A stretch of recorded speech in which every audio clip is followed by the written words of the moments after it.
ناظرین کرام، جہانگیر ترین نے آج تک جس چیز کو بھی ہاتھ لگایا وہ سونا ہو گئی۔ یہ بات ان کے ناقدین بھی مانتے ہیں، لیکن اس کی وجہ وہ قسمت سے زیادہ جہانگیر ترین کی دولت سے کامیابی خرید لینے کی صلاحیت کو قرار دیتے ہیں۔ پنجاب یونیورسٹی کے ایک لیکچرار سے لے کر ارب پتی کاروباری تک اور جہیز میں ملنے والی سیاست سے لے کر ملک کی اہم جماعت کے اہم ترین عہدے دار تک، جہانگیر ترین نے کامیابیوں کی ایسی داستانیں رقم کی ہیں جن کی مثال پاکستان میں شاید کہیں اور نہ ملے۔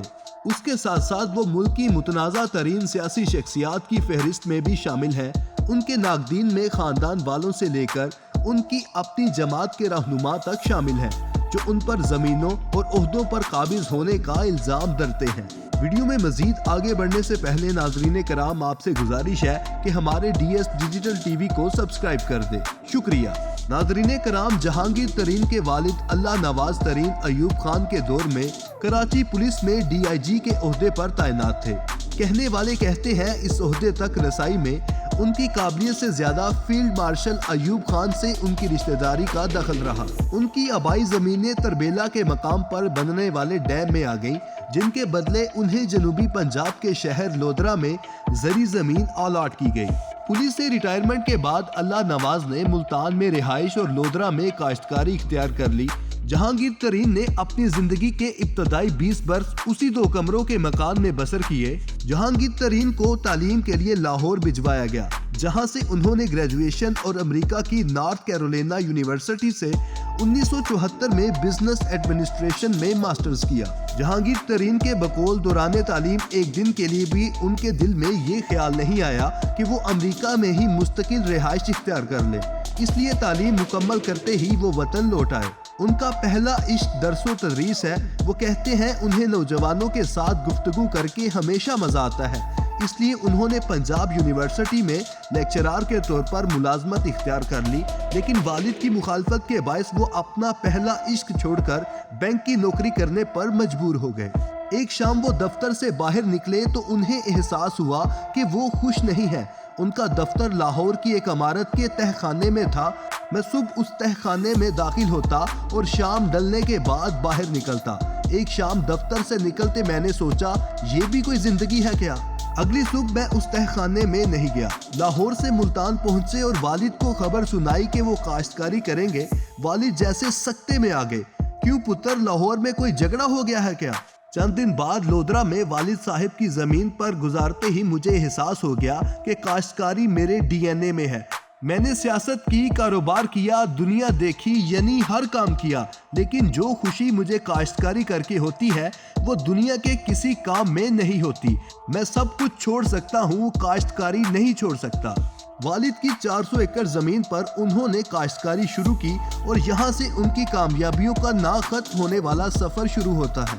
ناظرین کرام، جہانگیر ترین کہتے ہیں کہ ابھی مجھے لودرا آئے 2 سال ہوئے تھے کہ والد صاحب کی زمین سے ملک سرکاری زمین کو محکمہ جنگلات نے فوج کو دے دیا، جس نے یہ زمین میڈل لینے والے اپنے افسروں میں بانٹنا شروع کر دی۔ اب جس افسر کو یہ زمین ملتی، وہ جب زمین دیکھنے وہاں آتا تو اس کا استقبال ایک بنجر ریگستان کرتا، کیونکہ یہاں پانی نہیں تھا۔ میں اس زمین کے بالکل ساتھ بیٹھا تھا۔ میں نے کیا کیا کہ یہ زمینیں ان فوجی افسروں سے بہت سستی خریدنی شروع کر دی۔ کیونکہ یہ بنجر صحرائی علاقہ تھا، اس لیے لوگ یہ زمین بہت ہی سستی بیچتے رہے۔ 20 سال میں یہ کام کرتا رہا کہ فوجی افسروں سے بنجر زمینیں خریدتا رہا۔ اس دوران انہوں نے کتنی زمینیں خریدی اس بارے میں جہانگیر ترین واضح بات نہیں کرتے، لیکن بعض اندازوں کے مطابق ان کے پاس جنوبی پنجاب سے سندھ تک 45,000 ایکڑ زمین ہے۔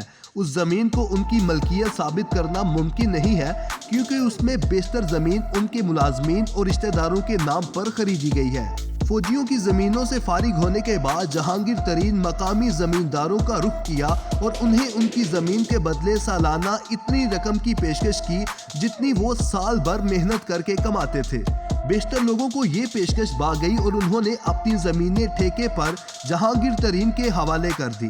اس طرح سے حاصل کی گئی زمین کا شمار جہانگیر ترین کے قریبی رشتہ دار بھی آج تک نہیں کر سکے۔ یہ ساری خرید و فروخت غیر متنازع نہیں رہی۔ ان کے بعض رشتہ داروں، علاقے کے زمینداروں اور بعض دیگر الاٹیوں نے ان پر زمینوں پر قبضوں اور دھوکے سے زمینیں کم داموں خریدنے کے الزامات لگائے۔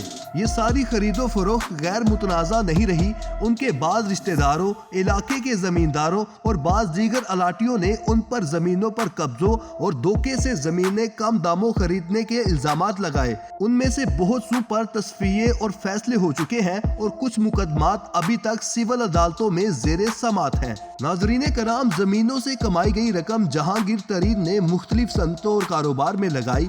شوگر ملیں خریدی، حصص میں پیسہ لگایا، بینکوں میں حصہ داری کی، الغرض ہر وہ نفع بخش کام کیا جو کوئی بھی سمجھدار کاروباری کرتا ہے۔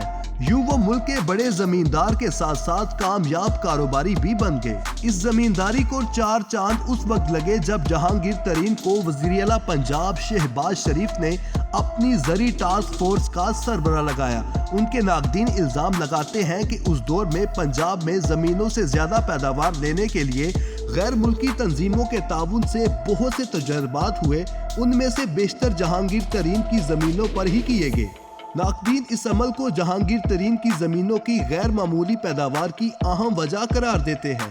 ناظرین کرام، اب باری آئی انتخابی سیاست کی۔ ترین خاندان کی رشتہ داریاں جنوبی پنجاب اور سندھ کے اہم ترین سیاسی خاندانوں سے ہیں۔ وہ رحیم یار خان کے مخدوموں کے داماد اور ملتان کے گیلانی اور سندھ کے پگاڑا کے سسرالی ہیں، اس لیے سیاست میں آنا ان کے لیے کوئی مشکل کام نہیں تھا۔ لیکن جہانگیر ترین کاروبار کی طرح سیاست میں بھی صرف اچھے وقت کا انتظار کر رہے تھے۔ پرویز مشرف کے فوجی اقتدار نے انہیں وہ نفع بخش موقع دیا۔ وہ مسلم لیگ کاف میں شامل ہوئے اور 2002 کے انتخاب میں قومی اسمبلی کے لودرا سے رکن منتخب ہوئے۔ انہیں وفاقی وزیر بننے کی پیشکش ہوئی جسے انہوں نے ٹھکرا دیا، لیکن جب وزیر اعلیٰ پنجاب ان کے پاس ان کے منہ مانگے محکمے کی پیشکش لے کر آئے تو وہ انکار نہ کر سکے اور ایک بار پھر زراعت کے صوبائی محکمے سے وابستہ ہو گئے۔ اس دوران زمینوں کی خریداری بھی جاری رہی اور سرکاری خرچ پر نت نئے تجربات بھی۔ کچھ عرصے بعد وہ وزیر اعظم شوکت عزیز کے وزیر صنعت و پیداوار بن گئے۔ ایک بار پھر ناقدین نے شور مچایا کہ اس دوران ملک کے ساتھ ساتھ جہانگیر ترین نے خوب صنعتی ترقی بھی کی۔ اس دوران زمینوں کی خریداری بھی جاری رہی اور سرکاری خرچ پر نت نئے تجربات بھی۔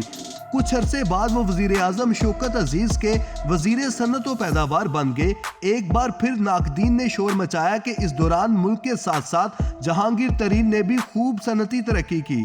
2008 میں وہ اپنے ایک اور رشتہ دار پیر صاحب پگارا کی مدد اور ٹکٹ پر قومی اسمبلی کے رکن بن گئے۔ 2011 میں انہوں نے درجن بھر ہم خیال ارکان اسمبلی کو اکٹھا کیا اور ایک مضبوط سیاسی پریشر گروپ کے طور پر سامنے آئے۔ ابھی یہ گروپ اپنے آئندہ سیاست کے بارے میں غور و فکر کر ہی رہا تھا کہ اچانک خبر آئی کہ جہانگیر ترین عمران خان کی تحریک انصاف میں شامل ہو گئے ہیں۔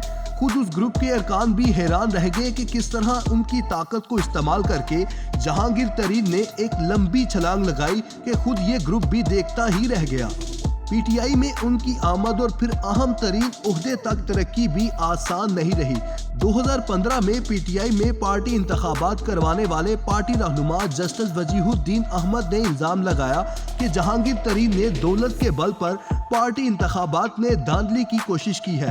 عمران خان نے جسٹس وجیہ کی بات سنی انسنی کر دی، جس پر جسٹس صاحب پی ٹی آئی سے علیحدہ ہو گئے۔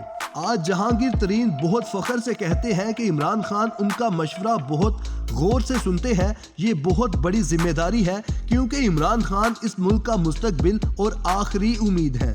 اس لحاظ سے اس ملک کی بہت بڑی ذمہ داری مجھ پر عائد ہوتی ہے۔